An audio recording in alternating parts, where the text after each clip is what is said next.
পাগড়ি পরে জামাই সাজে গাড়িতে যুবক, তবে খুশির বদলে তার চোখ বেয়ে অঝরে পড়ছে। সবাই তো দেখছেন আমার বিয়ের একটা ভিডিও ভাইরাল হয়েছে, এই বিষয় নিয়ে একটু কথা বলতে চাইছি। তো বিয়েটা যদিও আমি ইচ্ছাকৃতভাবে করতে চাইছিলাম না, কিন্তু পরিবারের চাপে, সমাজের চাপে, আমার ফ্যামিলির জন্য করতে বাধ্য। আর একজন মুসলমান হিসেবে অবশ্যই একাকিত্ব থাকাটা খারাপ বিষয়। আর আমার যে একটা বয়স, আমার বেশি বয়স হয় না, এই বয়সে তো আমি একাকিত্ব জিনিসটা খুবই খারাপ। আর যেহেতু আমার তাদের বিয়ে হয়ে গেছে, আমি বিয়ের ক্ষেত্রে অবশ্যই আমি প্রাধান্য দিয়েছিলাম যে আমার কারণ যেন কোনো খারাপ কিছু না হয় বা কোনো গুণাটুনা যেন তেমন না করি। এই কারণে আমি বিয়েটা অবশ্যই আমার 18 বছরের সময় করে ফেলছি। তো যাক, আল্লাহর ইচ্ছা হয়েছে, আমার স্ত্রী সেপ্টেম্বর মাসে 22 তারিখে ক্যান্সারে আক্রান্ত হয়ে মারা যায়। আমার তো 10 মাসের বাচ্চা আছে। বাচ্চাটা যদিও আমি পালতে চেষ্টা করছি, আজকে 7 মাস ধরে আমি নিজে পালতেছি। আমার আম্মু আব্বু একটু সাপোর্ট করতেছে। তো এখন আমার আম্মু ডায়াবেটিসের কারণে আমার আম্মুর খাওয়ার সমস্যা, আব্বু ডায়াবেটিস, আব্বু তেমন একটা পারে না। আমি তো কাজের জন্য, বাচ্চার জন্য খাবারের ব্যবস্থা করার জন্য কিন্তু ফ্যামিলি চালাতে হলে আমি একটু বাইরে যাওয়া লাগে, যে কারণে আমি দেখা গেছে বাবুদের সময় দিতে পারি না।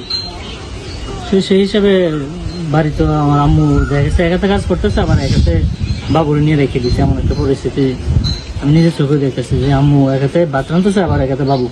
তো এই বিষয়গুলো আমার কাছেও খারাপ লাগছে। তো এই বিষয়ে আর কি সবকিছু মিলিয়ে আমার দাদি নানিরা কিংবা আমার আত্মীয় স্বজন সবাই মিলে একরকমের চাপ দিচ্ছে যে বিয়ে করতে হবে।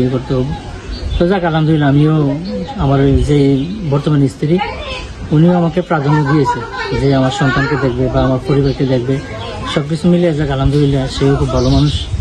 তো সেই হিসাবে আমি বিয়ের জন্য প্রাধান্য দিয়েছি। তো যখন বিয়ের জন্য প্রাধান্য দিয়েছি, যখন বিয়ে করতে যাচ্ছি, তখন দেখা গেছে হয়তো গাড়িতে ওঠার পরে আমার প্রথম স্ত্রীর কথা মনে হয়ে গেছে। যেমন দেখা গেছে তার সাথে তো আমার এইভাবেই একসময় তার জন্য যাওয়া হয়েছে।